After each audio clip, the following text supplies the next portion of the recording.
No medicine can remove the cause of a lifestyle disease, but you can. Fatty liver means simply accumulation of fat in the hepatic cell. At the cellular level, fat is accumulating. In the early stage, you just see that the abdominal circumference, and if it is increasing and it is protruding, reduce the weight and see that you are going to low normal BMI and check the ultrasound scan, because ultrasound scan is not harmful. It is not like a CT scan or MRI. So it is cheap, it is very economical. And in the third one, 90 days scan, actually his liver size is reduced. So he was worrying, which is any problem actually. So whether it is actually in the third, that is because of the fat content is reducing, the liver size will reduce. Lifestyle correction means every individual has an understanding about lifestyle, correct lifestyle. Some may be thinking that their lifestyle is not correct and they'll try to do some exercise and reduce on calorie and all. Welcome to Lifestyle Disease Doctor.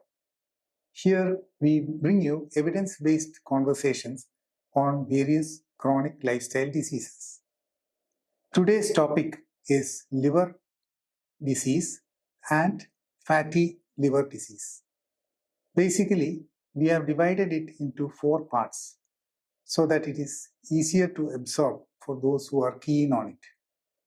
In the first part, we look at the nature and cause of liver disease, especially fatty liver disease. In the next part, we look at various treatments available at present in these fields. In the third part, we look at the various comorbidities and complications associated with liver disease and fatty liver disease. And in the fourth and final part, we see how clinically supported lifestyle correction can play a major role in treating these diseases. With us, we have today Dr. Jolly Thomson, who has extensive experience in treating patients with chronic lifestyle diseases like liver disease and fatty liver. The first question to Dr. Jolly is, what are the various liver diseases? Liver disease mainly of 2 types. One is acute and then the other is chronic. Acute means the disease has a fast progression and the patient will get a symptomatic within a few days or even within weeks. And in chronic type, it is slowly progressing and the patient will not knowing about it for a long time, maybe years, 10 or 15 or 20 years, there will not be any symptoms. Only we will be able to find out it by the testing. The modern diagnostic test we will be able to find out. In the acute, most common is viral infections. Actually, infections can give an acute liver problem, or with drugs, some antibiotics or chemotherapeutic agent. Even some patients, it can create liver failure within a month or very fast. So that is why when we give medication, especially liver toxic medicines, we'll check the liver function test even every week in the initial stage. When it comes to chronic disease, it is the one is we all know that alcoholic liver disease, and next is non-alcoholic liver disease and non-alcoholic non-alcoholic hepatitis, NASH actually. And it can progress to fibrosis and then cirrhosis and then to liver failure or even carcinoma of the hepatocellular carcinoma. When we talk about fatty liver, it seems to affect almost 1 in 4 adults world over. Yet, people generally feel that, fatty liver is something very light, because initially, everyone says, oh, it's okay, you can manage it and all that. What exactly is fatty liver and what should patients know when they get a diagnosis of fatty liver? Fatty liver means simply accumulation of fat in the hepatic cell. At the cellular level, fat is accumulating. While fat is accumulating, the liver is not able to handle the fat coming into the liver. That is what we are eating. It is from the intestine, it is directly absorbed into the blood and coming into the portal circulation. That is, it is going into the liver and it gives the whole food you are eaten, it is absorbed and it is given to the liver for processing.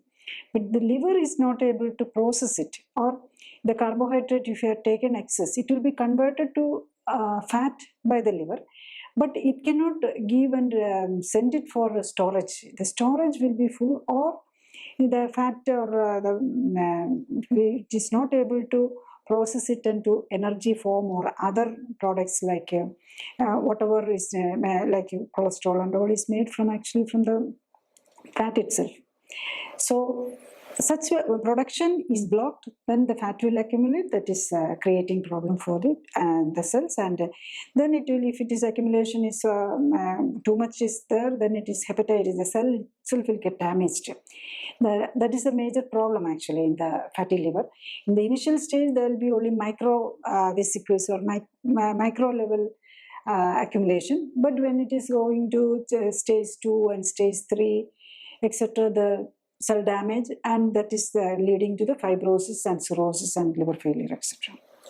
You often say that, in our body's organs, they are supposedly so prepared that, up to around 70 or 80% damage they can sustain and, give a feeling of being normal. So in the case of this liver also, the same problem seems to happen, that lot of damage can be sustained by the liver, and the person thinks that everything is normal. So what is the way in which patients can be made aware that, that if they continue in this way, within a couple of years they can face serious problems? Basically, liver forgives a lot. And if it is this fatty liver and this chronic problems, it will continue. You will not be symptomatic at all. You will not be feeling, we may be feeling a little tiredness in the initial stage. But actually, there will not be in stage 1 or stage 2 fatty liver if there is no other disease. There will not be any problem actually. Only if you have diabetes or hypertension, and along with that, if you are taking so many medicines, then you may feel abdominal discomfort or abdominal pain and all may start. Otherwise, it will not show any symptoms. And if you are not looking for the blood test, routine health checkup only, you will be able to find out there is a fatty liver or the liver is shrinking. So what we have to do, you should look for it. And the end stage, when the end stage comes, you may get edema or the ascites can occur, or with portal hypertension. Portal hypertension means inside the liver there is a circulation. Actually, generally we call hypertension is the systemic circulation. We have other two circulation. One is the liver circulation specific for the liver, that is called portal circulation. And if the pressure increases in that, there will be varicose veins inside the esophagus, inside our food pipe, and it can break and bleed. And that is it. That is the end stage. The patient comes with vomiting blood. Just like the leg varicose veins rupture, it can also rupture, and then that is actually we call it vomiting blood, and then that stage only some patients will be aware of their problem. But we can find out all this very early stage itself actually, with if you are looking for it. If that is so, all patients would like to know what are the major risk factors that they should be aware of, so that they can actually prevent this situation. Everyone knows that the alcohol intake. Alcoholic damage the fatty liver, and then goes to alcoholic hepatitis, fibrosis, cirrhosis, and failure or cancer. The next is the non-alcoholic fatty liver and liver damage. Actually, alcohol is a carbohydrate, just like the other our rice and wheat and the regular food. So if the carbohydrate content is excess, that also, if you are eating too much of carbohydrate, it will be converted to fat by the liver, and it will be sent for storage in the adipose tissue, that is the fat cells inside the abdomen and also the subcutaneous area. And actually everywhere there is a fat deposit. Every artery and nerve is covered, and the passage is through the fat actually. That is a protective cover will be there everywhere. So this will be get accumulated and it is be overcrowded. If there is a limited, fat cells are limited in our body and it can expand just like our tummy is expanding. That is, when you are seeing an expanded tummy, your belly is protruding. That means there will be definitely you will be having fatty liver also, because the excess fat in your body, it will be trying to find out deposition in different places, and if there is a tummy, protruding tummy, you will be having a fatty liver, and also you will be having atherosclerosis. Your blood vessels will be get blocked with this. That is actually this. We are doing the stent for the heart, coronary artery, and all, because of the fat accumulation, which is creating problem and block. This will be happening.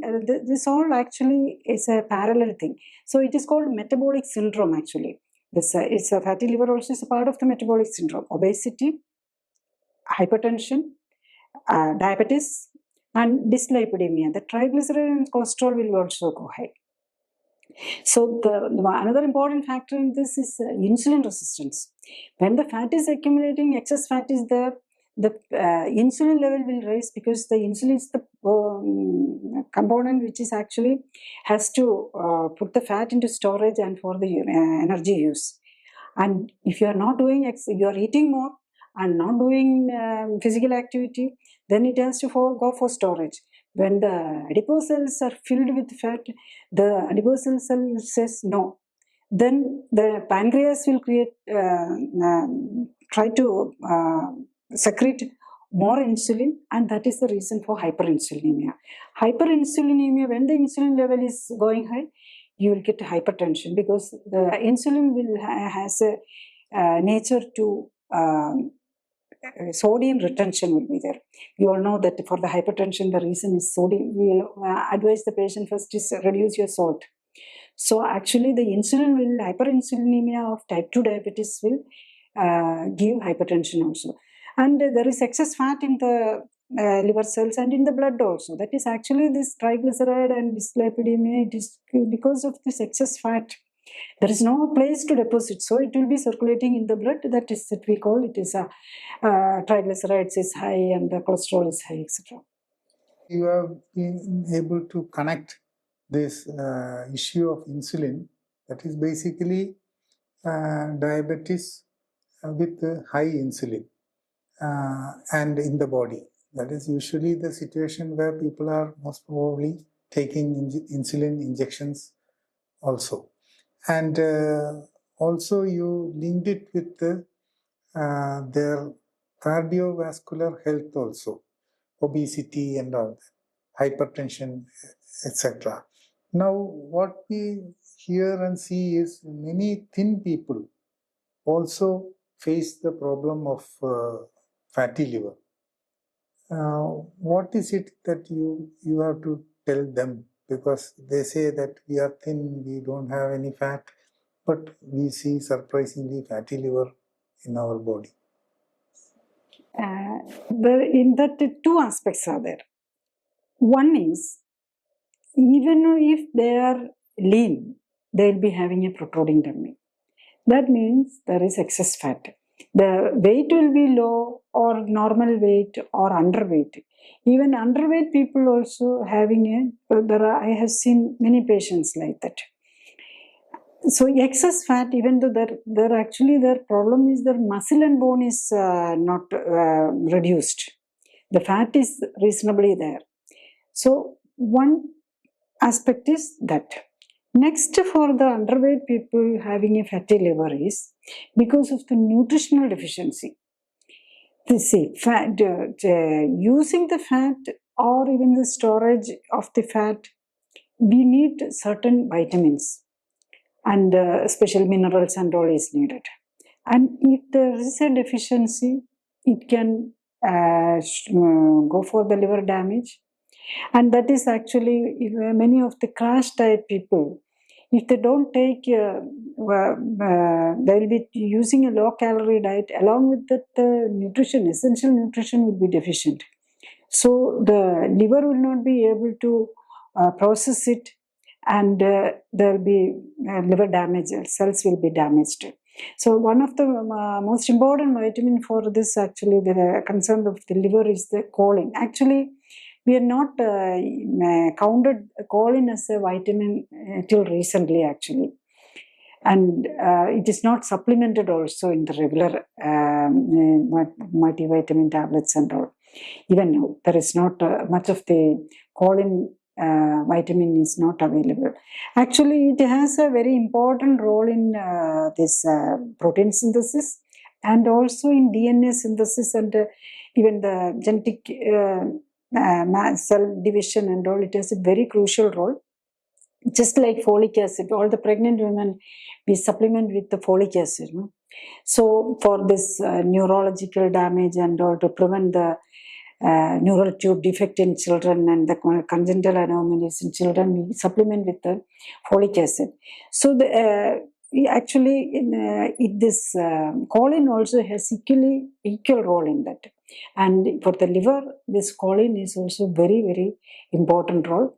If there is not, and some of the studies are showing that congenital anomaly also, just like folic acid, this choline also is important. And liver problems, many of the liver problems, especially the pregnant women, severe liver disease can occur. In that case, especially with the PAH, hypertension, pregnancy-induced hypertension and all. So there also has a major role of the choline deficiency also is there. Actually, in India, we don't have much studies about the deficiency, but I have seen many of the American studies where how much of American people are, many of them are deficient actually in the choline. I think that actually the dietary recommendation for Americans, they have clearly mentioned that choline deficiency and all. Most people don't realize the importance of the liver in actually what food they take, because generally speaking, it is heard that liver has a very major role in almost all foods that we consume in handling it and all.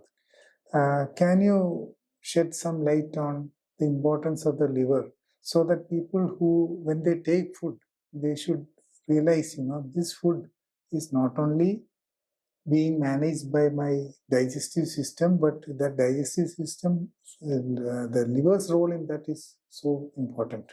So that, they will be more careful when they put something into their mouth. Basically, actually, liver is a part of the digestive system also.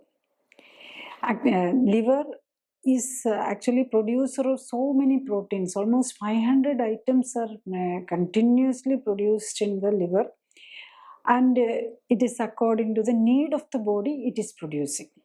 And also along with that, the liver is producing digestive juice called bile. Bile is then stored into the gallbladder.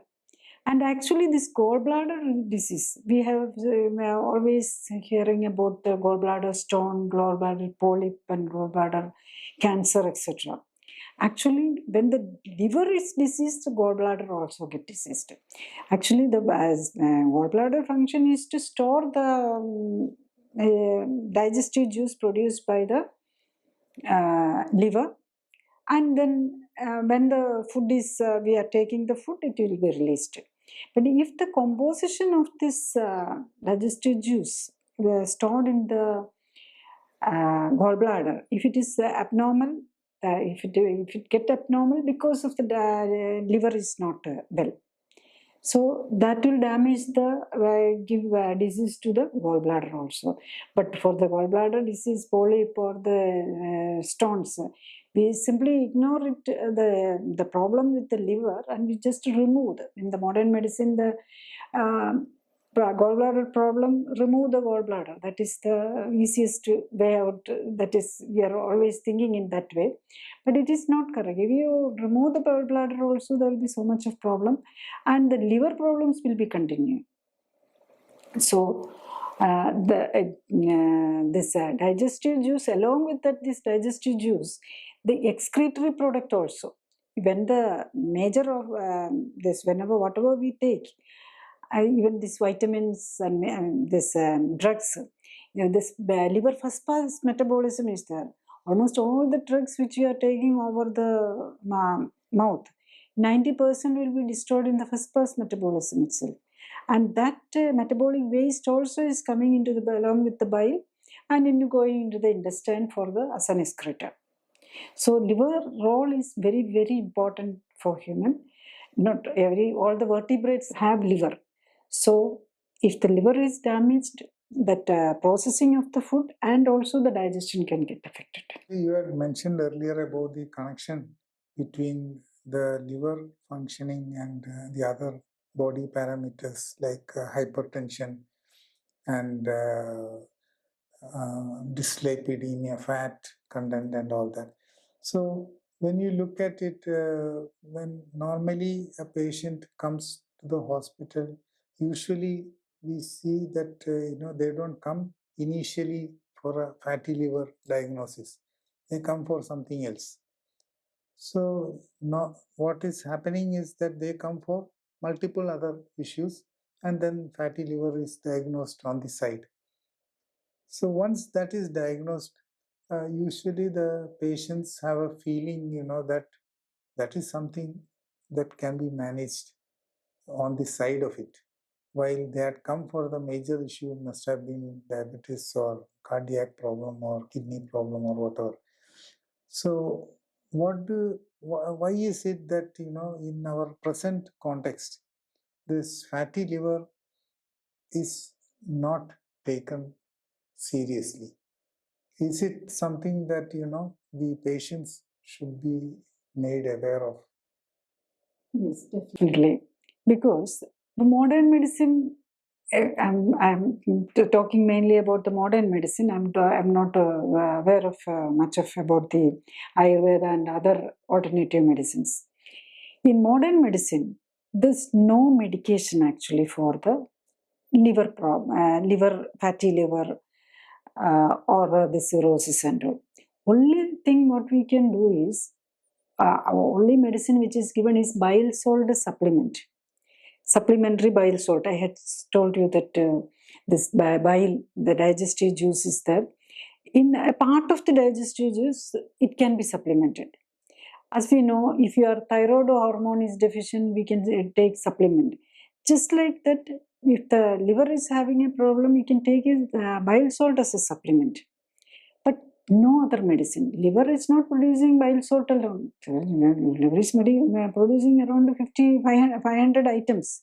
So only one is this bile salt. So we have only that one item. So what we have to take care is, there is no medicine can reverse the fatty liver, but it's the lifestyle, especially excess calorie, excess carbohydrate, excess fat intake, and excess fat accumulated in the body, which can be removed only by burning it out. It's basically the fat is carbohydrate, hydrocarbon actually fat. This accumulated fat is only carbon and hydrogen. It has to be used and converted into carbon dioxide and water. Then only it can go out.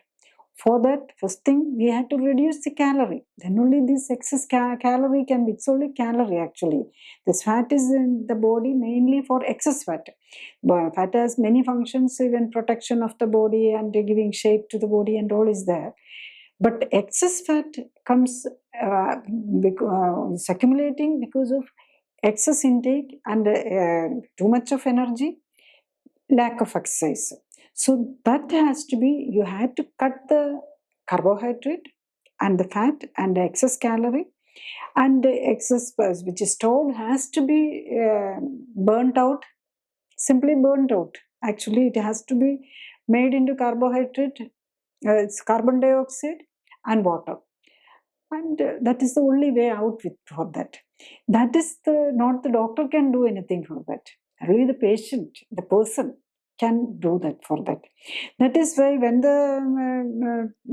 if you are going for a scan, if you are finding out a fatty liver stage 1, doctors will not even comment about that because they don't have anything to offer for that.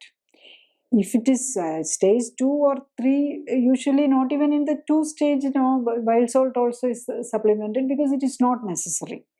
In the end stage, cirrhosis, and when you are developing ascites, or when you are getting symptomatic in the end stage of the liver disease, only this bile salt also will be supplemented. So the patient should be aware that if they have a fatty liver at any stage, the only one who can give can help you yourself, and you have to control your food and do the exercise and make sure you are getting all the necessary nutrients also. You don't have to go for a crash diet. When you are using the diet also, you should make sure that you are getting all the nutrients in the correct proportion. Don't take some junk food and make the crash diet.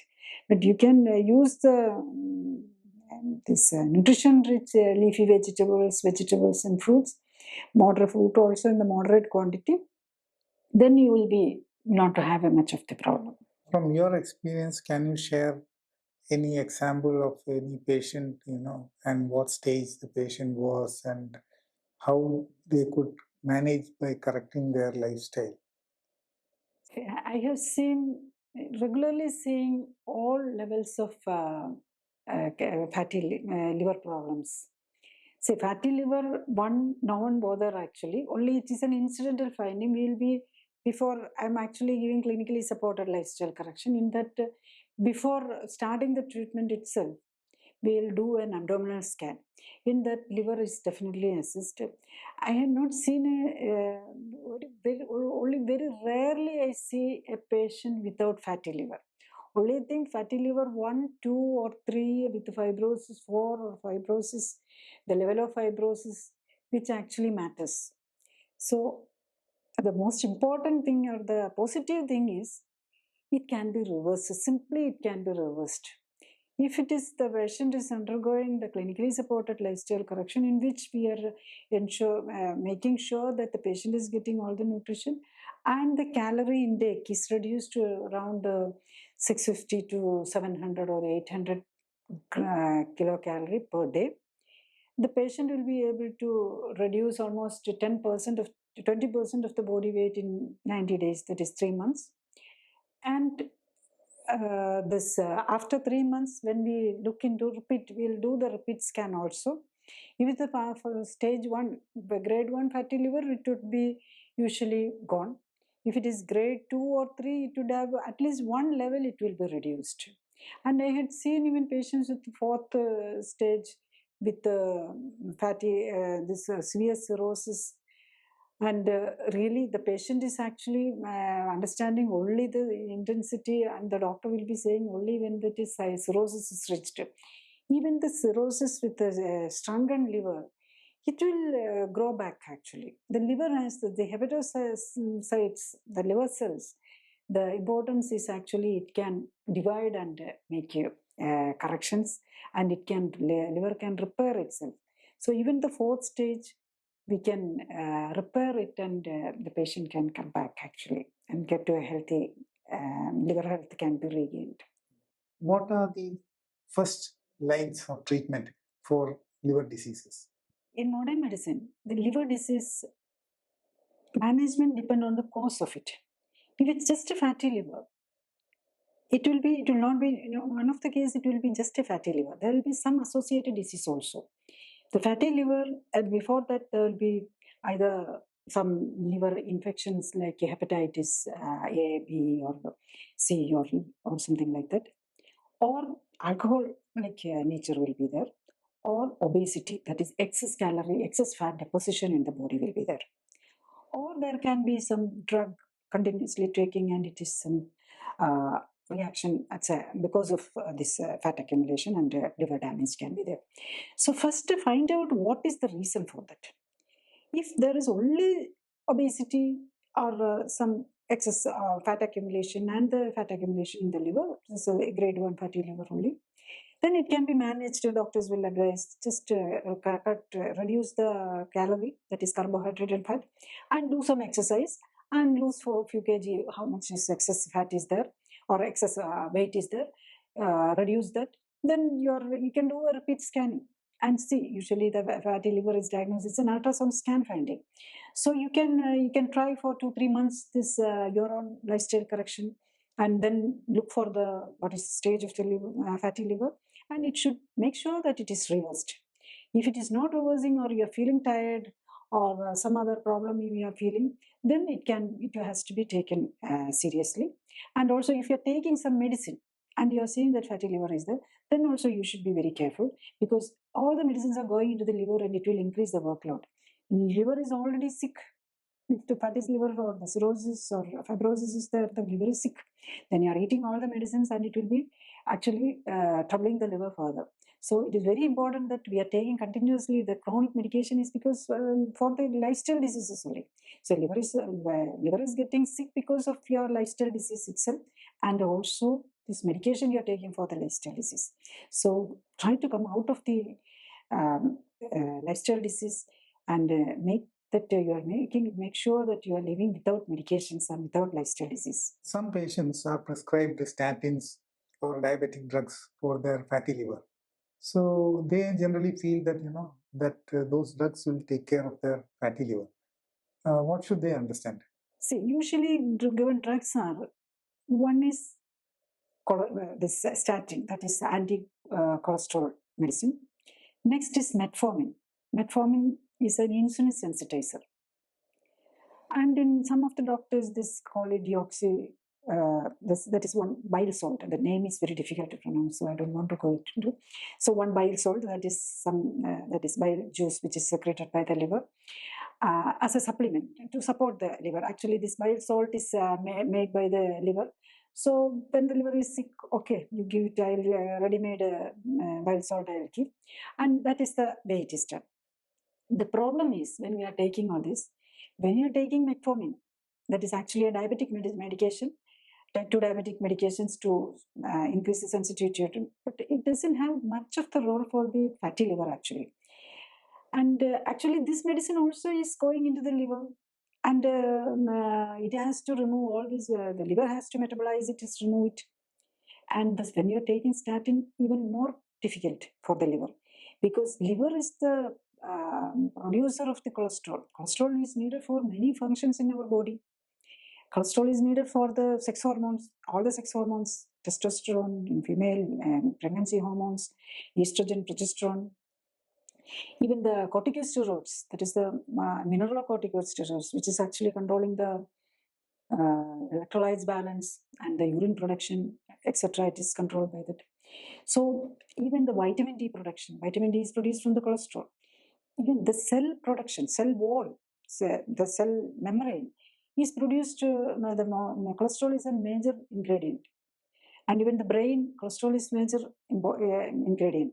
So that is why the brain, the cholesterol is very important. That is why many of the patients who are taking the statin get memory problems. Actually, it is very evident for some actually. After taking for 3 or 1 or 2 years, or after, even many report within 2 or 3 months itself, the memory is reducing. They are not able to remember the breakfast, what they're taken, or the phone, who has called, or what I had talked. So if you are feeling that we should taken it very seriously, the cholesterol deficiency, those who are taking statin, otherwise also the memory problems can come. If you are on statin and your memory is failing, you should be thinking about that also. So as such, for the medication has a very limited role only in that. And some diabetic, anti-diabetic medicines also, the newest one of two is saying that it is can be used for this cholesterol and triglyceride also. But I have seen so many prescriptions, the patients with such prescription, but their cholesterol and the triglyceride will be high, and some with the cholesterol, the statin, it will be very low. Diabetes, the cholesterol will be controlled, but the triglyceride will not be controlled. Actually, not the cholesterol. The troublemaker is the triglyceride. Triglyceride is the fat. Actually, cholesterol is a component of the HDL and LDL. That is the transporter. It's actually the fat is transported inside our body, inside through the blood vessel, through with this HDL and lipoproteins in the form of lipoproteins. These lipoproteins can be HDL or LDL, and depending on the content of fat inside, the triglyceride inside that. If too much of triglyceride is there, it will be low density lipoprotein, that is called the bad cholesterol. We take it LDL, bad cholesterol. The HDL, that is good cholesterol, that is with less triglyceride, because we all know that the density of the fat is lower than water. That is why it is floating up. So that is the same situation. It is heavier when there is less fat. So less fat cholesterol, the truck with the less fat is better one, because there can be ample space for taking the fat actually. That is the only difference actually. We should understand that when you are seeing the patient also should have an idea about what is good cholesterol and what is bad cholesterol, LDL, HDL, etc. See, you were mentioning that the different stages of liver disease and fatty liver. Basically, the changes are not very much noticed till it is reached a very serious stage. Now, what are the stages as far as a patient is concerned that they should know that that, see, if I am at this stage, this is what I should do. If I am at this second stage, this is what I should do. Anything like that to guide the patients, so that once they know what stage they are in, immediately they will have to take all necessary steps on their own part. Because from what you said, the medications and all those sort of things, they are very limited. There is hardly anything that can be done. So what is it that patient can relate to the stage in which he is? Everyone should do a yearly scanning to see fatty liver. Actually, many of the Western literature actually, they are saying that 30% having fatty liver or fat or 25%, 30% and all. But in my experience, it should be much higher in our population, at least in Indians, because we know that the Indians have a protruding tummy even by the time they're BMI 23 itself. Generally, the Westerners, this Caucasians, generally 25 BMI is the upper limit. But the people is generally considering the upper limit is the normal. It is not the upper limit. For the health, especially those who are this physically not active, low normal BMI is the ideal. So in Indians, 18 to 23 is ideal. If at any stage, if it is 23, you don't have a protruding tummy and excess fat is not there, it's okay. If you are more muscular, that's no problem. 50% fat or 25 to 15 to 20, up to 25 for the ladies, it's okay. But if it is more than that, we should be careful about. So you will be getting a fatty liver. So in the early stage, you just see that the abdominal circumference, and if it is increasing and it is protruding, reduce the weight and see that you are going to low normal BMI, and check the ultrasound scan, because ultrasound scan is not harmful. It is not like a CT scan or MRI. So it is cheap, it is very economical, and it is there's no side effects. So after 3 months, you do the lifestyle correction by the self and find out and see that it is reversed. And if you are taking medication for other things, then you have to be very careful, and you may need a support. If you are taking finding fatty liver grade 2 or 3, and you are taking medication for the diabetes, hypertension, cholesterol, heart disease, etc., then we had to get expert guidance for the to come out of the medication also. And it is very easy also. Actually, in my experience, I'm giving this clinically supported lifestyle correction. It's very easy to come out of in the early stage of the liver disease. Coming out is very easy, and also to type 2 diabetes, type hypertension, this this coronary artery disease and all. Within a month, we'll be able to come out of all the medicines, and within 3 months, the fatty liver stage will be reduced. Definitely, if the patient is following the things like correctly, the weight reduction also will be there, and the ultrasound scan, the fat reduction also will be there. And this fatty liver will be reduced to next level, lower level. Since you mentioned that those who are having fatty liver, it is something like a systemic disease, so that it is a symptom of that, and they will be also having other diseases along with it, like diabetes and other issues. So when this patient comes for treatment, does how do the other medications affect the fatty liver or the chronic liver condition? Usually, these chronic medications will be used for the lifestyle diseases, especially of metabolic origin, like diabetes, hypertension, heart disease, etc. Along with that, there will be definitely The fatty liver also will be there.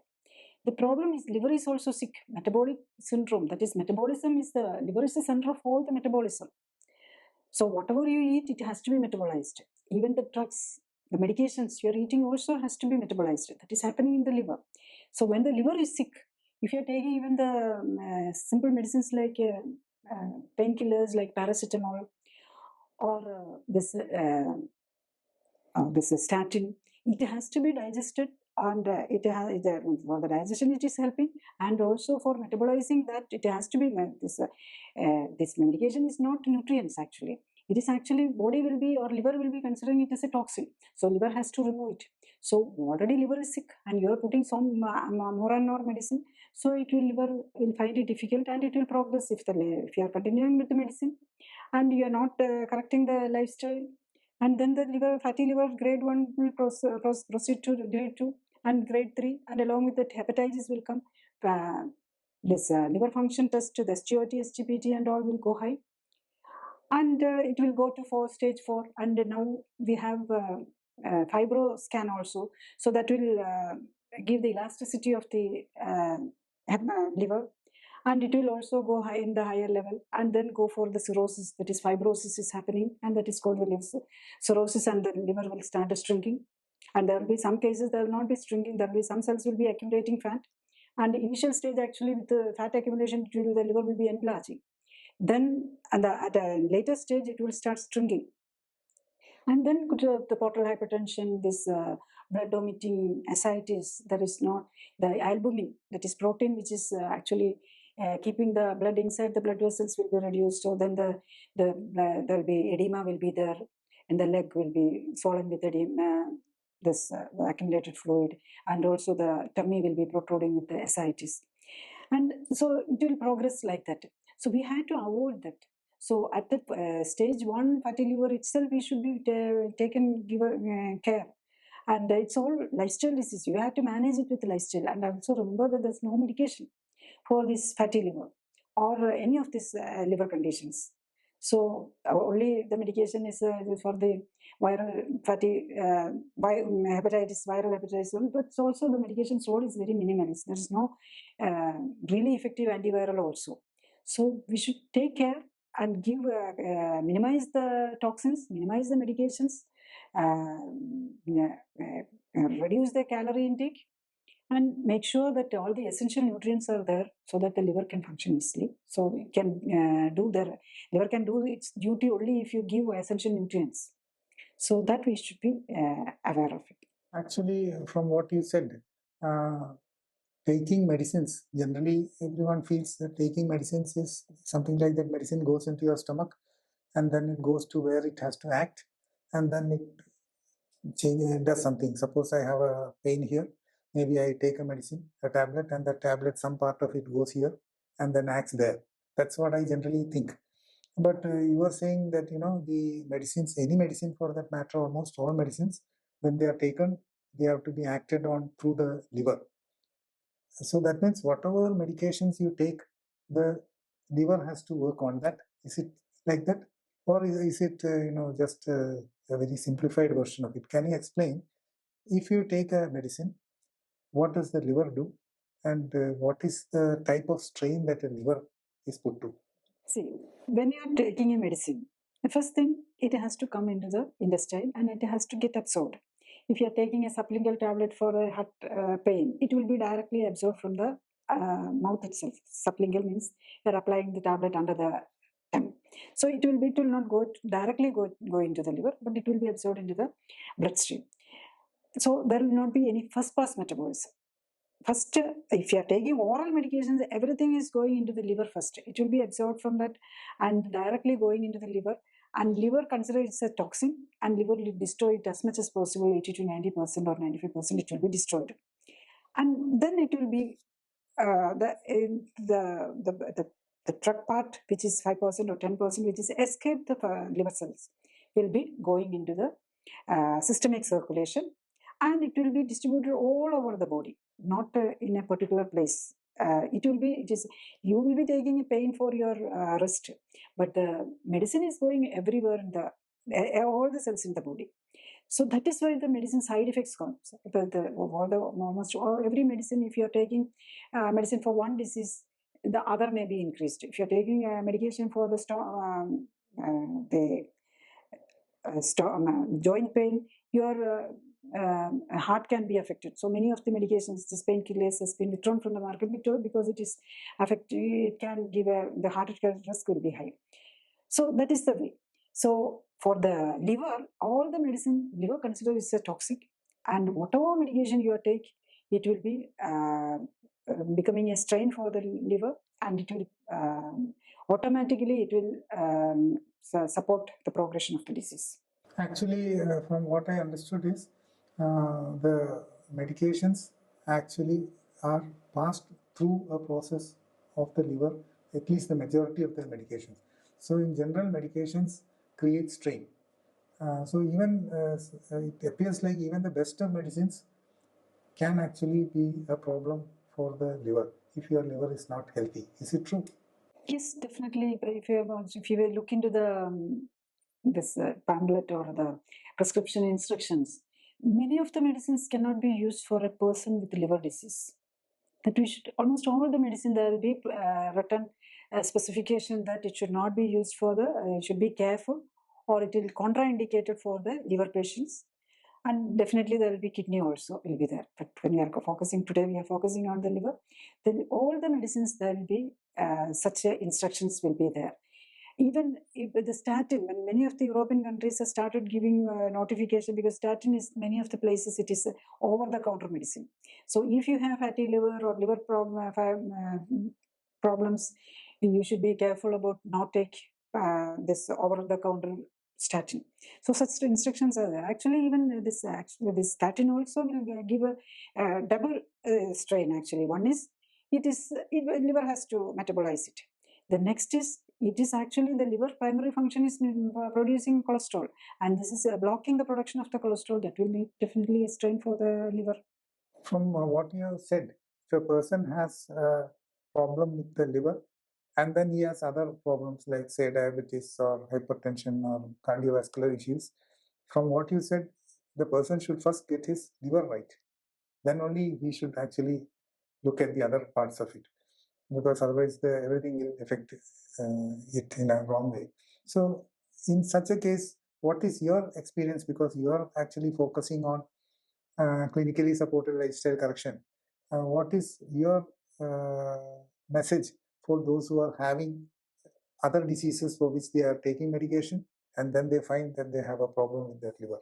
See, I remember one patient who was diagnosed with uh, liver fibrosis for stage 4 and a cirrhosis.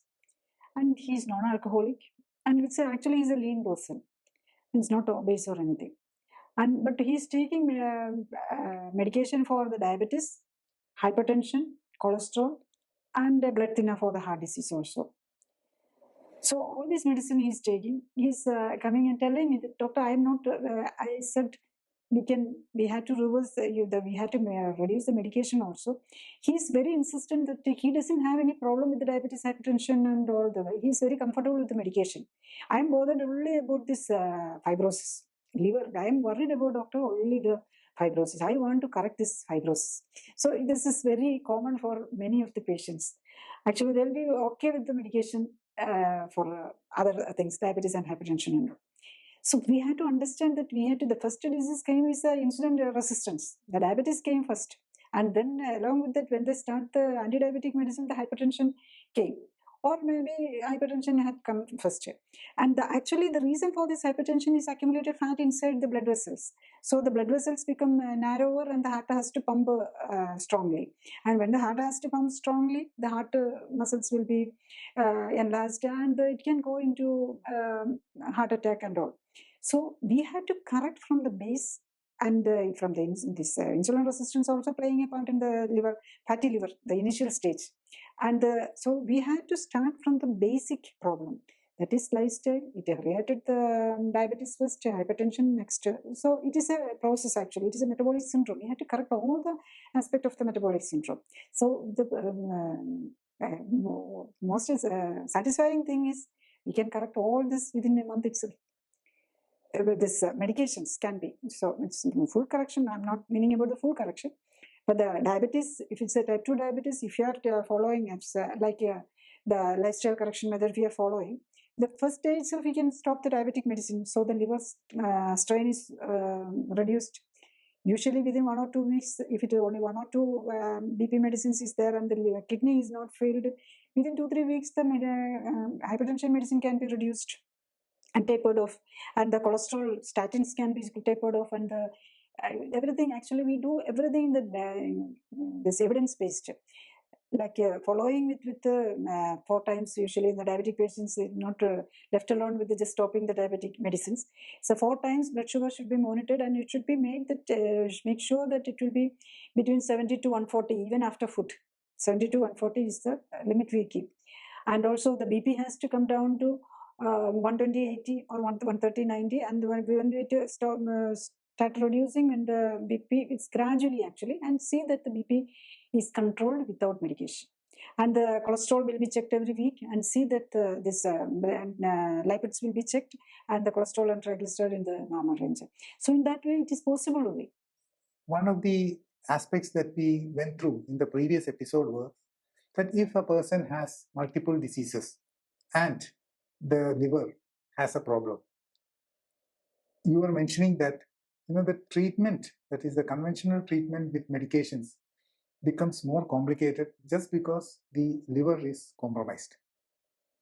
What you mentioned was that if the liver was compromised, the medications would not function well. So that creates a big problem. So to begin with, we also would like to know what are the general comorbidities that are associated with liver disease and fatty liver. The most common problems, that is the most common diseases itself, lifestyle diseases. It is none of these lifestyle diseases stand alone. They'll be coming as a group, one after another. So the fatty liver patient or the person fatty liver, it will be progressed to stage 1, stage 2, or cirrhosis, or the renal liver failure. There'll be definitely other problems also, like initial stage there will be obesity, but in the liver failure, on the end stage the patient will be thin and emaciated and all. And there will be the initial stage, there will be usually diabetes, hypertension will be there, diabetes will be there, and this atherosclerosis and the dyslipidemia and atherosclerosis and the blocked vessels like coronary artery block and heart disease, and it's all going together actually. So they will be taking medication for if it is has progressed to stage 3 or 4, definitely they have been taking medication for a long time. So actually, when you are taking medication, it is actually these medications will be definitely straining the liver, and the progression to the stage 1 to 2 and 2 to 3, and even going for the failure or going into the cancer, definitely this if it is hepatitis is progressing, that is alcohol, is non-alcoholic or alcoholic steatohepatitis, that means if the liver enzyme is also high, so definitely the chance of cancer also is there. So it all will be progressing along with the this medication also. So what we had to understand, that we had to these diseases are not came because of the lack of medication. So we had to understand that it is only you are following a wrong lifestyle. That is, lifestyle means eating habits and also your activity habits, or you're taking too much of toxins like color, preservatives. We are all taste makers. We are all very attached to taste, especially with this modern food. So much of taste makers is added. We are giving importance for the taste actually. For that, we are compromising intake of toxins, which is not needed for our body. And also, we are compromising nutrition also. The nutritious food, leafy vegetables, the fresh vegetables and all will not be tasty. So we will not be avoiding that, and we are taking processed food, especially the food made of processed powders and like maida and all. So it is devoid of any much of the nutrition, only calories there. We are adding maida with sugar and salt and hydrogenated fat and baking it and making it very tasty, and adding some tastemakers, color, preservatives, etc., and make it very attractive pastry, cake. And all these bakery items. So these are actually harming us, that we have to understand. Actually, when we talk about this comorbidities, uh, they say that diabetes creates high blood sugar, then cholesterol, high fats, then hypertension, pressure, high pressure. They say that all these three directly affect the liver. So if a patient is suffering from these related diseases, and then those diseases are directly affecting the liver, what should the patient understand? These diseases actually not only affecting liver, blood sugar, the sugar is going everywhere through the blood vessels. The whole blood vessels is getting damaged. The hypertension, this high glucose, it is damaging the blood vessels and all the cells in our body. And also the hypertension, the pressure is increasing. Why? The blood vessel is getting narrower and the heart has to pump high. So that is also the blood pressure. High blood pressure is an indication of the this blood vessel damage actually. So high triglyceride and actually the cholesterol is not that important actually. According to the latest understanding, it is not the cholesterol is the major harm. Actually, the triglyceride has to be corrected. If the triglyceride is kept low, then the slight increase in the cholesterol or is not that harmful for the body. We have to keep the triglyceride normal without any medication. That is the most important. So if the triglyceride is normal, this accumulated fat inside the blood vessels, actually the fat is accumulating inside the blood vessels, that is actually narrowing the blood vessels and creating high BP. So this excess fat will be taken or absorbed. So that is the beauty of our body. It can even the blood vessels can repair by itself, and the liver, even it is fibrosed, the hepatocytes can multiply and regrow, and we can compensate for within. Actually, the lifespan of the liver cells is almost 1.5 years. If you are we came to stage 3 or stage 4 fibrosis and cirrhosis also. If you correct your lifestyle and take your correct nutrition, give a chance for the liver to repair. It may take 1.5 years for the full repair. But I am saying that in the coronary supported lifestyle correction, every 3 months we repeat the ultrasound scan and see it is very fast progress. I remember one person was in the stage 4 fibrosis. Actually, in the initial stage, he had fibrosis and fatty liver. The liver was enlarged. And in the third month, 90 days scan, actually his liver size is reduced. So he was worrying, which is any problem actually. So whether it is actually in that is because of the fat content is reducing, the liver size will reduce. Then in the 180 days scan, it has come to normal. And the fibrosis level is also, now the fibro scan also is there. And not only the liver size and the regular abdominal ultrasound scan, the fibro scan shows showing that the fibrosis level is reducing. Fibrosis level is reducing means there is more and more new hepatocytes are coming up. So within by the time it is almost this fibrosis stage was reduced. Fibrosis part was reducing. Fibroscan was many of the parts it was normal, and the clear improvement was there. Actually, within a year, if he's following the diet and the instructions, the liver will regrow to normal within 1 or 1.5 years. That is depends on the regeneration and the dividing capacity of the cells. I've heard you speak about this polypharmacy as one of the major issues that is affecting liver health.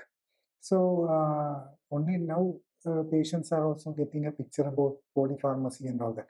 So what is your message on this polypharmacy? Because we are talking about these multiple disorders at the same time, polypharmacy and its effect on liver health. Liver disease patients, there will be other diseases, definitely diabetes, hypertension, dyslipidemia, heart disease. That is the most common prescription I'm seeing. And other things, the psychiatric medicines definitely increase the weight gain, and also fatty liver will be very common. And many of the patients who are taking antipsychotic medicines will be having given statin also, because they will be having this fatty problem is there. And many patients will be this arthritis, this degenerative disease of the knee or the disc prolapse patients also will be having this excess fat, and the other problems will be there. They'll be taking painkillers, and even these rheumatism patients, they'll be taking steroids and so many medications. Methotrexate, it is a very liver toxic medicine, methotrexate. So the patients will be, see, in the modern medicine, what we are actually treating is, we are basically focusing on the symptom relief, not the root cause. Root cause, if it is an infection, we are concentrating on the root cause, like killing the germs using antibiotic, antiviral, antifungal, etc. And also we are using these vaccines for the immune strengthening. But these lifestyle diseases are of inflammatory nature. So what we are doing is suppressing. Say actually almost all the medicines we are using is to anti-inflammatory, reducing the inflammation. But the problem is in our immunity. Actually, everything in our body is controlled by the immune system. There is this inflammation is there, that is attacking. So inflammation is coming in the diabetes. Diabetes is considered as an inflammatory disease. Inflammation is coming from where? Actually, this toxin. Toxin is glucose, our own food, the rice we are eating, or the wheat we are eating, or the sugar we are taking is becoming a toxin. And that is actually creating inflammation. That is why the diabetes is called an inflammatory disease. So when we are taking anti-inflammatory medicine, when we are taking pain, actually this aspirin we are taking, it's also an anti-inflammatory. The natural tendency of the blood is to, if there is a wound, it has to clot and prevent bleeding. So what we are doing is inflammation is high, so the blood has a tendency to clot. Inflammation, too much of that is why in the COVID situation there is pulmonary, this lung vessels, the blood was getting clotted because of the high inflammatory level. Blood clotting has increased. And actually this, because of the high inflammation, the clotting is increasing. That is the reason for this, and sometimes the attack also, heart attack and the stroke and all. So this when we are taking anti-inflammatory medicine, we are actually blocking the healing aspect also. That is why in our clinically supported lifestyle correction, if you want the body to repair by itself, the anti-inflammatory part also should be strong. To make the anti-inflammatory part strong, say inflammation and anti-inflammation is controlled by this omega-3 and omega-6. Everyone knows that the omega-3 is good for health. So for the heart disease and this rheumatism and all, the people are started taking omega-3 supplements and all. See, omega-3 is actually the anti-inflammatory or healing part. The omega-6 is the inflammatory or defense part. Actually, all the medications we are using, a major part at least, is actually suppressing this inflammation. But all the medicines which is suppressing the inflammation, because it's a parallel pathway, it is suppressing the healing process also. So it is very important, if your body has to heal, to avoiding medication or tapering off the medication with the lifestyle correction. You cannot taper off medication just like that. With the lifestyle correction, you can gradually taper off all the medication so that you can this healing aspect can be promoted, that immune system can be in balance, and you can get a healing. And for even the liver problems, the healing is happening in that way. Actually, with your extensive experience in treating lifestyle disease patients, can you give an example of how this sort of thing actually worked out when a patient came with liver disease and also multiple other disorders? Almost 90% of the patients, they are coming, maybe 95%, they'll be having at least stage 1 fatty liver will be there. And many, if you are reached in the stage 2, there'll be this liver function test also will be high. Like this SGOT, SGPT and all will be high. So I have not treated the claim for the patient who are coming for the clinically supported lifestyle correction will be having, at least when we are looking into the blood report, it will be many abnormalities will be there. And one of it is, there can be kidney problems can be there.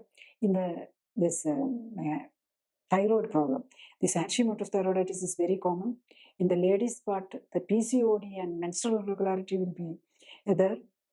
And of course, diabetes, hypertension, dyslipidemia is the most common.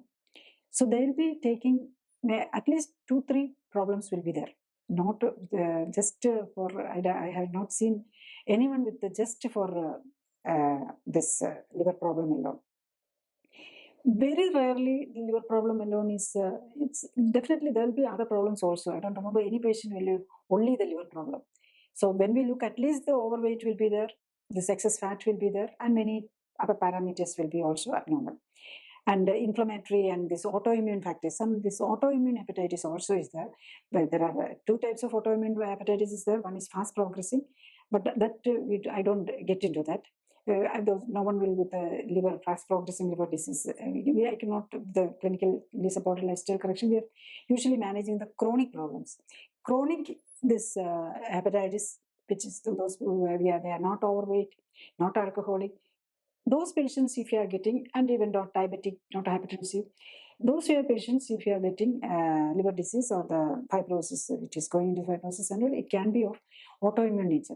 All this can be, actually, even the autoimmune nature problems, and it will be definitely most of what I have understood from my experience, may not be in the medical literature. What I understand is, it is related to gut and the food we eat. Many food we eat, which is very common, like the pulses like this Bengal gram, which is very common in used food in India. It is intolerant for many. It is allergic actually. There is, I think, around 15% of the people, and some studies also, this this dal channa or the Bengal gram is not tolerant for many, because many of these food items in our routine cuisines, it is that is a major part.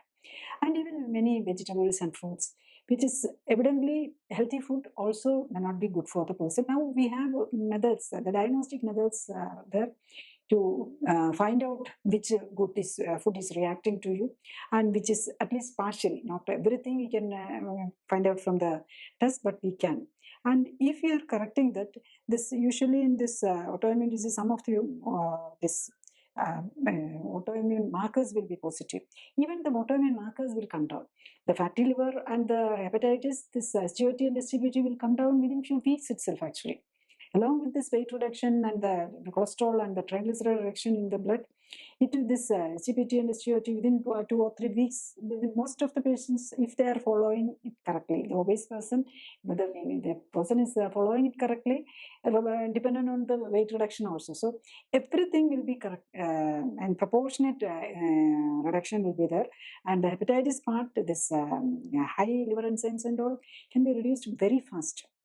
And usually what all medications are taken, and most of them will be, I have seen patients with liver disease taking 20-30 tablets a day, for 2 or 3 for the diabetes, 2 or 3 for the hypertension, cholesterol, and some statin and also blood thinners, and for some bile salt supplements, and many other medications. Maybe they'll be having some psychiatric problems, anxiety, and they'll be taking for that also.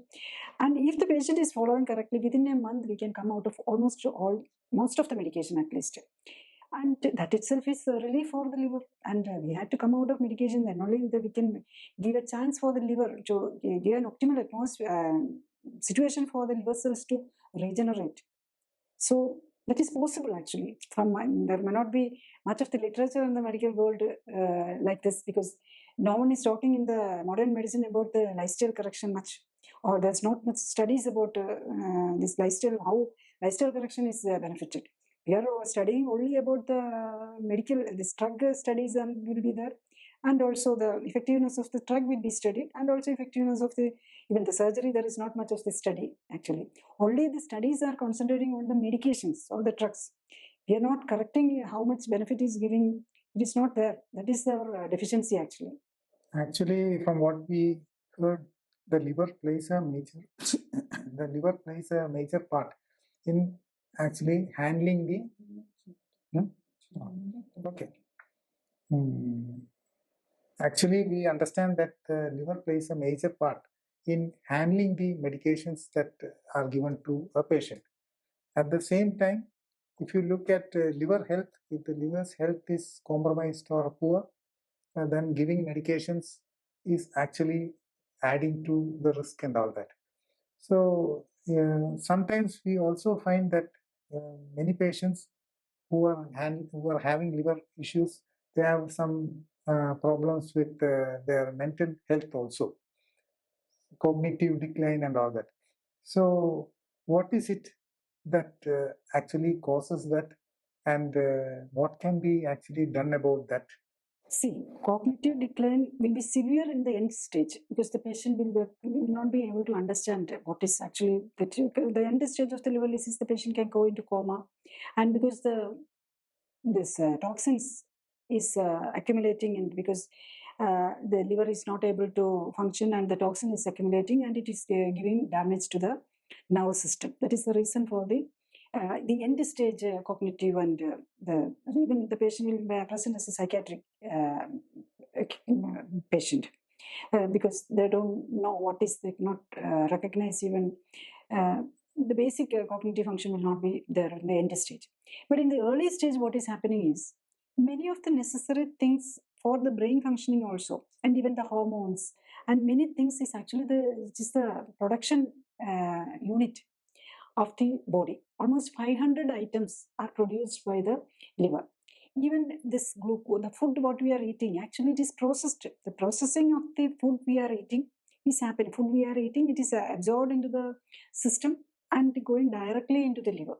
The glucose, it has to be processed, and if the excess is there, it will be converted into glycogen for immediate use, and for the long-term use, it is converted into fat, and it has to be taken to the adipose cells, and such things are happening actually. Even the vitamins, minerals, actually the liver, we all take this, when we take into the very good source of vitamin B, vitamins, any of the vitamins, when we take it is actually the liver, vitamin D, the best source of liver. This animal liver is used as a nutrient, the special food for us, for the many of the diseases. Even we know that cod liver oil, this one special fish liver oil is taken as the vitamin, this omega-3 supplement. So liver is the liver, most of the vitamins are concentrated in the liver. So that is why liver is taken as a healthy food for the animal. Liver is taken as a healthy food actually. So when we are eating, everything is going and concentrating in the liver, and the liver is producing and distributing. This is the kitchen. Actually, the body's kitchen is the liver, and not only the kitchen, it is the excretory organ also. So the production unit and the excretory unit. So when this liver is not producing, then we have to all the brain functions, cognitive function will be reduced, and also along with that, liver has to produce the cholesterol. Cholesterol is very essential for the cognitive function, and the cell multiplication. Cholesterol is needed. If you are taking, if you have liver disease and you are taking statin, then how the brain will get enough cholesterol? How the body can repair by itself? Then repair of the body means the damaged cell has to be replaced by the new cells. For that, the cell membrane is needed. So the body building, this cholesterol has an important role. So if you are the liver is sick, liver is the one who is making the cholesterol, and it is sick and it is not able to do its function, and you are the basic production capacity also reduced by giving statin and blocking the production. The enzyme, which is the crucial enzyme in the production of the cholesterol, is blocked. So how can you expect a good intelligence and cognitive function in that situation? You often say that this liver and the gut health are very much connected, and so that they have to be taken together. So if you have a weak liver or compromised liver, the gut also will be compromised, and vice versa. So what is actually the way we can see both of these together? The gut health and liver health, I can explain in an easier understanding way, this connection between the inflammatory bowel disease. Inflammatory bowel disease, like this Crohn's disease or colitis, what is happening? Actually, there is ulcers inside the bowel. So, or even in this gastric ulcers also is because of this. The ulceration will be there. And what is happening during the ulceration, and how it is liver is connected? If there is an ulcer, that means the undigested food or the bacteria inside this microbes inside the intestine can get into the bloodstream. This bacteria or viruses or what all things or undigested food, absorbed digested food is there, and undigested food and toxins also get in this. Even not only bacteria, there is endotoxins which is secreted by these bacteria and all this. Even there are worms will be there. They are all secreting so many things that also get into through this open blood vessels. The ulcer means open blood vessels will be there that can be get into easily. Actually, the barrier inside the, just like the skin is giving its barrier function from the microbes, the internal lining is giving a barrier function. But that is lost in this inflammatory bowel disease. That means that is called leaky gut, and all this gut is leaking and getting unnecessary things into the bloodstream. And where does it go? The first pass, that is going into the liver, directly going into the liver, and liver has to take all the burden out of this. So inflammatory bowel disease patients will be definitely having this fatty liver and problems. And also there is this autoimmune liver diseases that also has the connection with the gut. And this two types of autoimmune, one is this autoimmune hepatitis is there, and autoimmune cholangitis, that is the bile duct will be affected. And bile duct will be inflamed and fibrosed, and it will get blocked. And in modern medicine, actually, if the block is there, we'll try to put some stent or some mechanisms to dilate it and things like that. Actually, for that also, there's not much of medication. So in that, actually, what we have to do is to find out what is actually the problem with the gut. If the autoimmune diseases like this Crohn's disease or this ulcerative colitis or this liver autoimmune disease also, the basic problem will be lying in the gut, and there will be unnecessary things are getting into the liver, coming into the liver through the portal circulation, and that is actually the liver is trying to remove all these toxins, but it is unfortunately it is failing, and the inflammation is the damaging the liver cells itself or the liver duct, this bile duct itself, and we are going into problem. So we had to look into when the liver is actually a part of the digestive system itself. So if the liver is damaged, look into the digestive system also very closely. So now we understand that earlier we were talking about those who are having a liver problem normally have multiple other diseases like diabetes, hypertension, and kidney disease and cardiovascular disease and all that. Now we understand that if you have a liver disease or a liver disorder, definitely the gut is also very much related. And when you are taking multiple medications for multiple diseases, not only the liver, but the gut is also very badly affected. So that is clear. So if it is like that, if a patient comes to you who is having multiple diseases and has liver disease and also a problem like you mentioned with the intestines and gut and all that, how do you see a treatment? Because can we stop all the medications together, or what is the way in which it is approached? So we had to find out what is actually creating problem.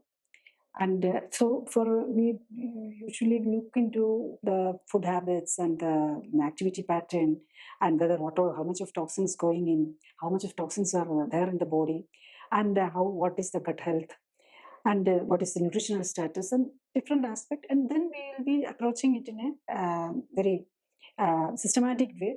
And usually most of the medications can be stopped within a month, not simply stopping.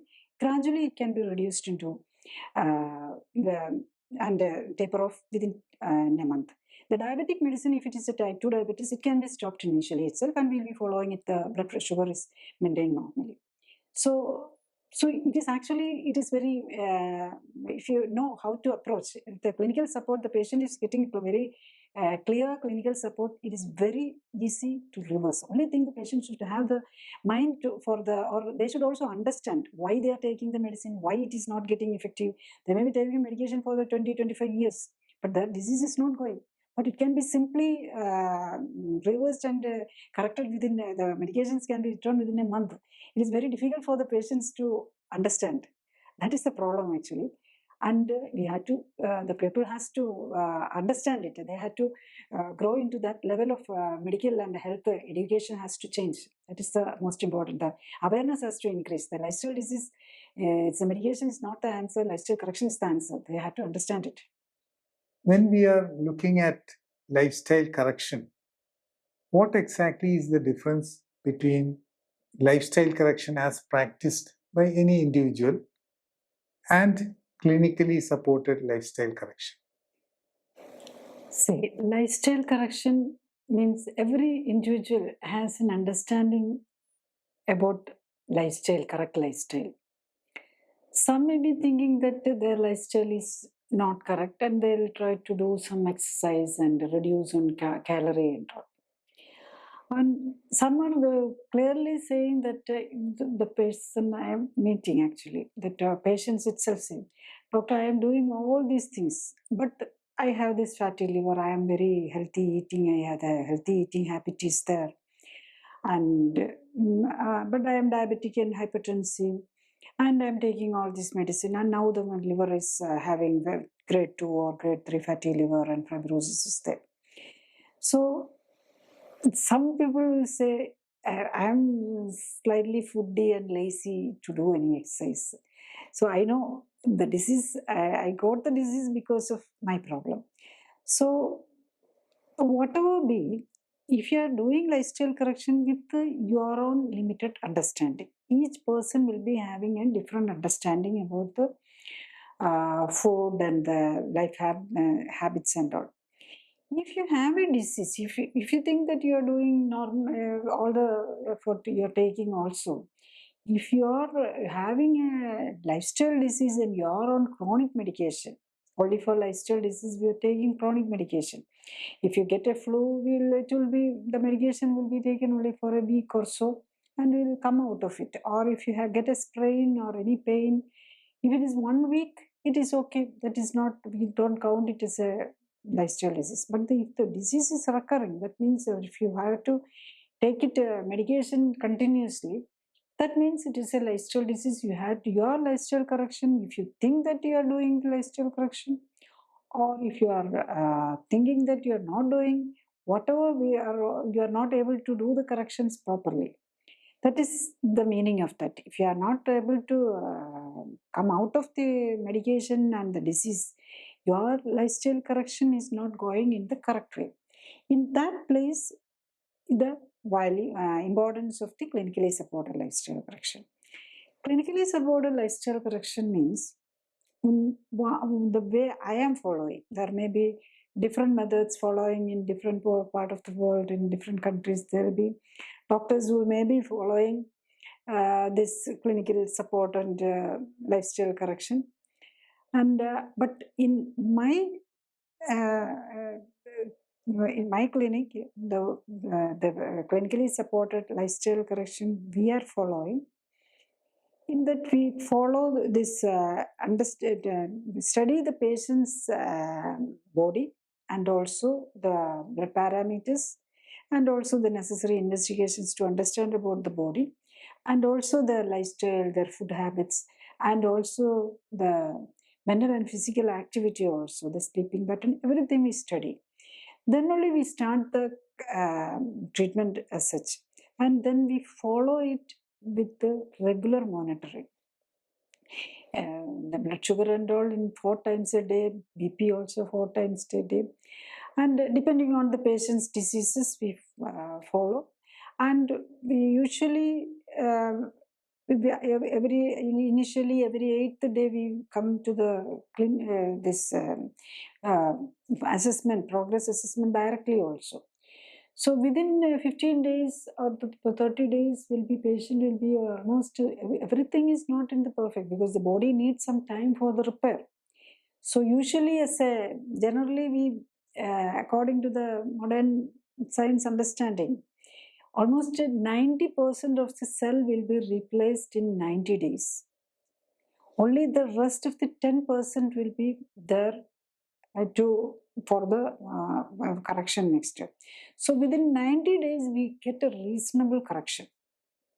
So even the blood cells, that is the most number of cells in the body, is the blood cells is the most number wise.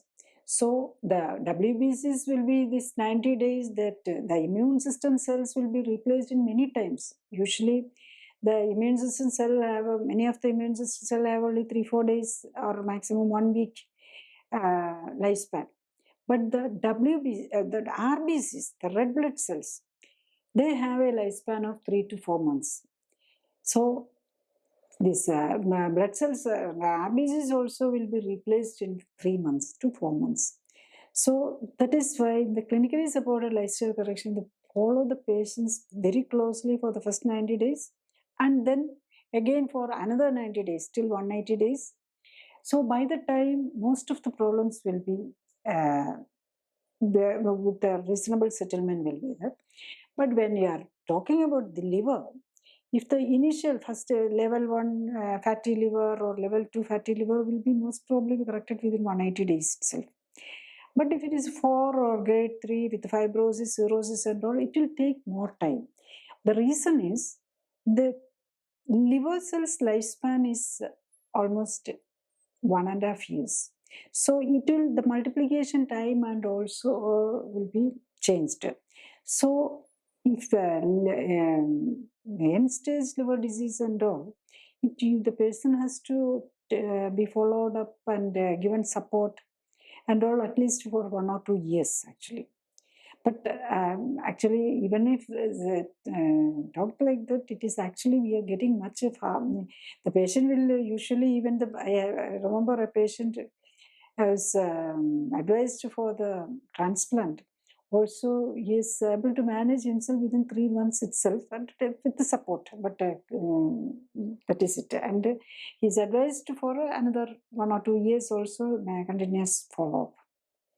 Actually, most lifestyle diseases that you treat, maybe many come together in a patient. There will be many numbers of them, but whatever it is, normally when they start, there is no pain associated. It is something like some discomforts and all that, but not pain as such. So when you come across patients who have been under treatment for say diabetes, cholesterol, hypertension, and liver problems and all that. Maybe they are having all of this together, but they don't have any pain as such. And they may only be noticing the seriousness of it during some lab tests, etc. By chance, they must have come across. So, when these patients, or which type of patients actually prefer, to go for clinically supported lifestyle correction to overcome their issues? See, usually those who are interested in clinically supported lifestyle correction only will come to me, because when if they're contacting my staff itself or the reception itself, will give a clear direction about what is clinically supported lifestyle correction. Even it is in the website and all, it is very clearly written. If they're interested and willing only, they'll be usually coming for uh, to me. So if they are coming, we will be doing, and basically they are interested in the lifestyle correction. And usually the patients all know that if it's a liver disease, they know that usually the stage 1 and stage 2 and all will be ignored by the patient because they don't have any pain and they don't know. Usually after a scan or a health checkup, if the patient is seeing stage 2 or stage 1 fatty liver, the patient, if at all the patient, the doctor will not usually want. And I had seen that the patient, the report is there, but they don't know about the significance at all, and they had consulted their physician and all. And only with they may be coming for a fatty liver grade 1, no one comes. They may be having some other problems also. And but some patients, with more health conscious patients, may be thinking about that if they saw a result like a fatty liver 1 or 2, they will come. So there are very health conscious, very well aware of the health and very yeah, knowledgeable about the health. Maybe they will be having PhD or other things are there, but they may not be. Many will be may not be aware of the importance of fatty liver or what is the significance and all. So if they come, we'll work out and give advice. And usually 90% of the patients will be having so many other problems, especially the core, this metabolic syndrome, other part like diabetes, hypertension, heart disease, everything, and also maybe kidney also started failing. And because of that, they may have some symptoms also. And if the diabetes is there, there will be symptoms like nephropathy, neuropathy, this 4-3 urine. When they pass urine, the bubbles will be, or the frothing will be there. So such symptoms, after they will be worried and they will be coming for that. So whatever the most rewarding or the most satisfying thing as a doctor, if a lifestyle disease or one or many, if the many of the patients will be having obesity, hypertension, heart disease, and along with that fatty liver, they may be having sleep apnea and sleeping with the CPAP, or they will be having arthritis also. There may be this degeneration of the knee replacement also have been said. But all these patients, if they are willing for a lifestyle correction, if you go in the correct way, we can, even this obese patients, we can reduce around 20% of the weight within 3 months itself. So that means within, if the person is 100 kg, within 3 months he can come down to 80. That itself is not in a admission or in this nursing home thing. It's only while the patient is at home itself, they can home management. If it is a ideal situation, it is in a clinical setup. If they are staying itself, I am sure that the result will be much higher. We are not providing such a facility now, but with they are continuing working and everything. They can, if the person is healthy and a young person, they are continuing going for the work, and they can do that. That is the situation, and that is the most important thing. Everyone should understand. If they have a will, they can come out of all the medicines simultaneously. All these medications for the diabetes, hypertension, everything, most of it. With the rare situations, they may have to continue few of the medicines, like those who are on pacemaker or recently put a stent, then they have to take the blood thinners. Otherwise, most of the medications can be come out within a month or two. Actually, when you are looking back, say 50 years back, people generally, they would avoid medicines as much as possible.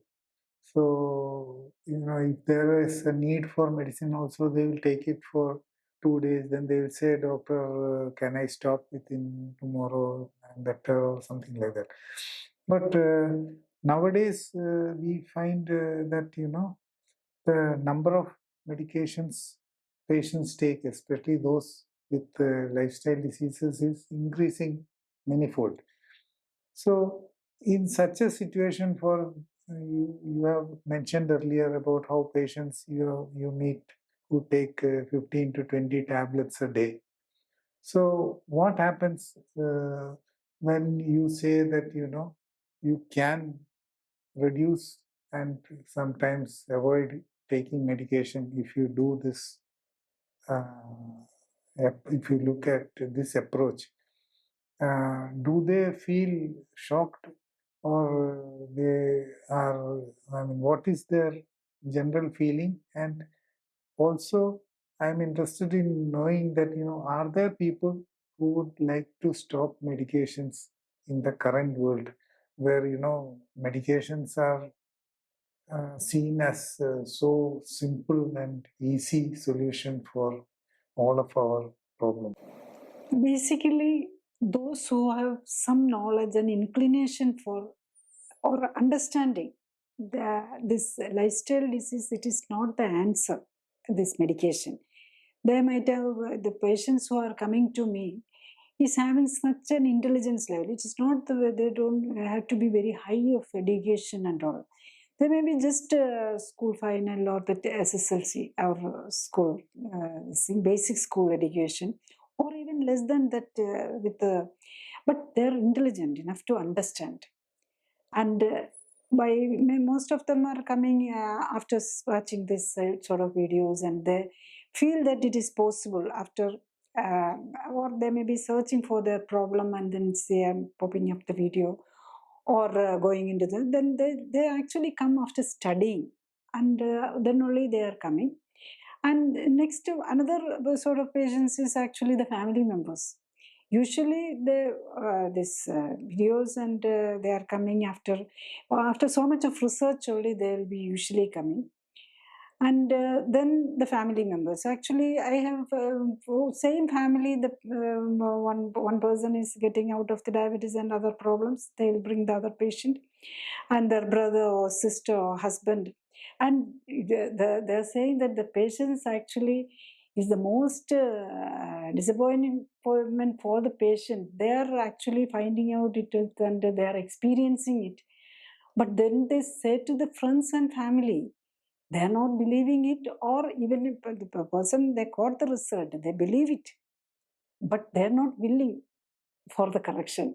They just want to go take the medicine, and that is actually the patient itself is so depressed about they are not able to motivate the others for the, even though they believe that they know that he got or she got the result. That is because the lifestyle correction is actually the patient or the people are finding it very difficult. That is not difficult, that you had to come into that understanding. Mainly the people are not understanding the side effects of the medication because it is so freely used. So the side effects, because every doctor will be promoting the patients to take the medication regularly. So it is true also, because if you take antihypertensive or medication with a regular interval, it can shoot up the blood pressure. Even there can be rebound shooting up of the blood BP, and give a hemorrhagic stroke.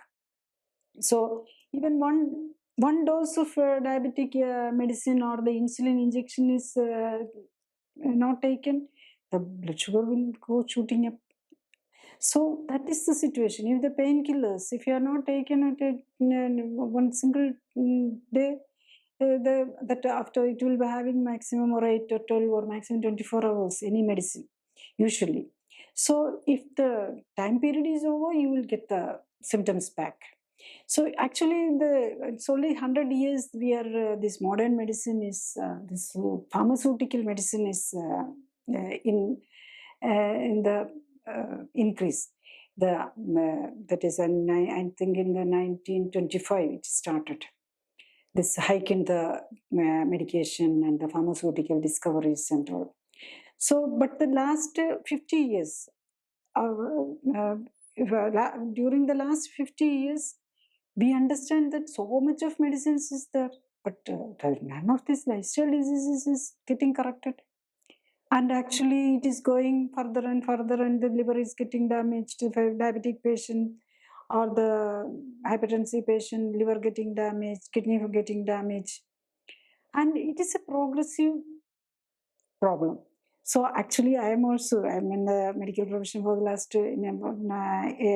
40 plus years.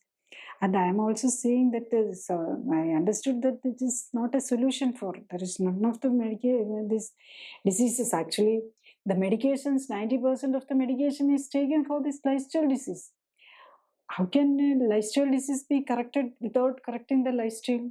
So if you are taking the medication, it is very difficult, especially the diabetic medications you are taking, it is very difficult to control your diet itself.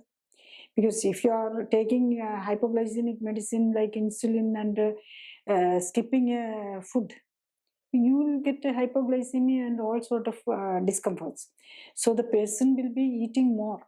So that is the reason for the progress. So the people has to understand that. So we are going in the wrong direction in the healthcare. I felt like that. That is the reason for this developing a protocol for lifestyle correction. And that is working. It is very clearly, and it is evidence based, because we are doing all the tests, and it's much more meticulously, not in the Like the modern medicine, which when the medicine is used, we are using actually much more meticulous follow-up also. You always say that the patient who gets into this clinically supported lifestyle correction format for treating lifestyle diseases, they change over from being a passive patient to becoming an active patient, and then only that improvement starts. Uh, how do you see that many patients, for that matter, almost most patients, they like to remain passive. Means they are just normally they are told you should watch your weight, or you should watch your BP, or you should watch your liver health. So they prefer to keep watching and let the others do what is needed. So you are saying that such patients who are willing to just keep watching are not suited for this. They have to be more active. Means they have to take initiative and all that. So if it is like that, do you see any particular traits in these patients that who choose this format? In the way they approach treatment itself. See, the patients who is having basic understanding of the health and also having a reasonable intelligence. It is not the education. It's whether they are actually the modern the doctors or medical professionals, not immaterial. And those who have a basic, they should be able to understand that too. They should themselves ask questions like, I'm taking all this medicine for this many years, but I am not getting any, my disease is not getting corrected. Why? The person itself should ask. And they know, they should understand that now, previously, when 40 years back, we were not understanding that this diabetes is a lifestyle disease, or the hypertension is we were not knowing what is the reason. So we were in darkness actually. But now we are very clearly, even WHO's list of lifestyle diseases, all these diseases are there. Then how can a lifestyle disease be cured or reversed or corrected? By medication. That is, so last 50 years or 100 years of experience in the modern medicine itself is showing very clearly. But a person who's unable to ask such questions and find out the answer only will be suited for this. And also the understanding about what is the correct body weight, that is also very important. The people has a very wrong impression that everyone is thinking that the BMI 25, that is the upper normal, is the normal. Actually, it is not like that, because our lifestyle is sedentary lifestyle. In the sedentary lifestyle, the low normal BMI should be the it should be kept, especially if you have a disease. So such understanding they had to develop by themselves. Then only they will be suited for this lifestyle correction. And there are some patients coming and asking, Doctor, I don't want to make any change in the lifestyle food habits. I want to take all the thing. I am not interested to, or someone will say that I am not interested to do any exercise. Actually, in this pattern of exercise, there is even those who are having this arthritis and all, they can do. They can. What we are teaching them is the thing which can be lying down in the bed, and also the sitting or lying down in the just all everything can be. They don't have to even walk also, because those who are having any problem also can do this. So if they not willing for any exercise and not making any correction in the lifestyle, they're not fit at all. Well, frankly speaking, then cannot be done anything. You had to do, then only you will get the result. So that is it. If the person who's having some intelligence should be there, They'll be asking self-questions, why I am not getting it corrected, what is the reason, and willing for the correction. Actually, the patient, or at least the patient's support person, should be able to understand exactly how and why he got that disorder or disease. Basically, the understanding, as you said, the understanding of the family members also is very important. The patient may be getting a very good idea after seeing all the videos and searching the web and everything. But the family members, if the 70-year-old father want to do the correction, their advice for a bypass or a major surgery, but the children will not allow, because they are not learned. He may be saying, understanding it, studying it for a long time. Then only the person will be understanding. And but the other family members, they don't know anything about it, and they will object. And also in the reverse also, the child, the son or daughter will be learning about it and trying to understand the parents. But the other family members and the parents may be overaged, and they may not be having that much of the cognitive power, and they will not be able to understand. But the other siblings, which are, they are not aware of it, they will seek the clear road. That is the common pathway, like going for the other modern, maybe continuing with the medication. So that is the difficulty. So I think that awareness, when the people will start understanding it, and the awareness will be increased, and then the problems can be solved. That people come from faraway places also for this treatment, clinically supported lifestyle correction. But what happens if a patient having liver problems and associated issues, they are from a distance? How do they actually get them the benefits? See, I can tell you an example of a person who is in the middle of India, actually. It's in the northern state, actually. Now we are in the Kochi, I'm practicing, is in the southern part of India. It is miles away in the, I think, in the Andhra or that area, actually. He was actually advised to have a liver transplant. And he was booked for in a hospital at, I think, in the Hyderabad or some hospital. He has been given a booking for the liver transplant. And the hospital was asking, actually after, in between he came and he had tried some Ayurveda and also, and he came to Kerala. Basically he's a Keralite also. He has some connection with Kerala. So he came to Kochi, and anyway he's posted for a liver transplant. But what I saw is he's healthy, and he's able to travel from this Hyderabad or Andhra Pradesh. He's able to travel by himself, and he looks okay. He's not decompensated liver disease patient. And we did a detailed analysis on his liver enzymes, and many of these autoimmune antibodies also said actually his problem is autoimmune liver disease. And now I think he's almost a year. And on the 15th day, again, after starting at 8th day, 15th day, 30th day, they'll come. And in the 15th day, he again asked me, Doctor, the hospital people has called for the donor is ready. Are you coming?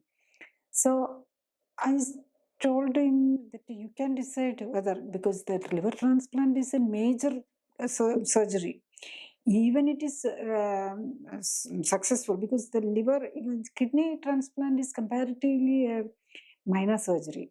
Comparative, the transplant surgery. Even cornea is the most easiest, the kidney is okay. In the liver, you have to remove the liver and putting a new one. And the liver is having so many enzymes and so many proteins are expressed. So the rejection possibility will be very high. And also the donor also will be having, if the relatives is the donor is also having a very high risk compared to the kidney problem, kidney transplant, kidney donation. So we had to understand that.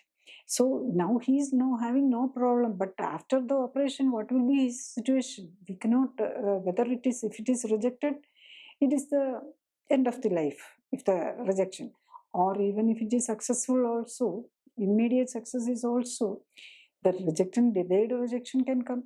And also the patient has to take a very heavy dose of immunosuppressants all through the life, and it can give him the chance of life expectancy can be reduced because of that steroids and this anti-inflammatory immunosuppressive agents like weight gain, diabetes, getting all these diseases because of these side effects.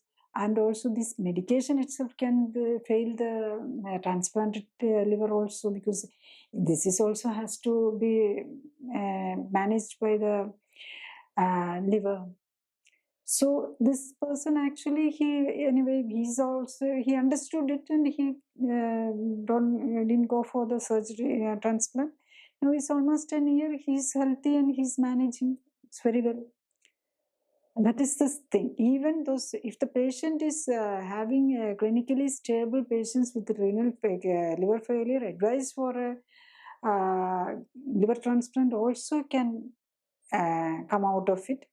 And it's usually from, even I get patients from the other countries, in other continents like USA. There are so many Malayalis in the USA, basically Indian origin people mainly coming, and because they have a base here, they're even within a month they can, almost all the patients we ask for, if they are coming abroad within India, they can come and go. It's not a problem. But if it is distant, it's always better, because to stay here 1 month and settle things up, and then you can go and follow up over the telemedicine, and come down once in a while.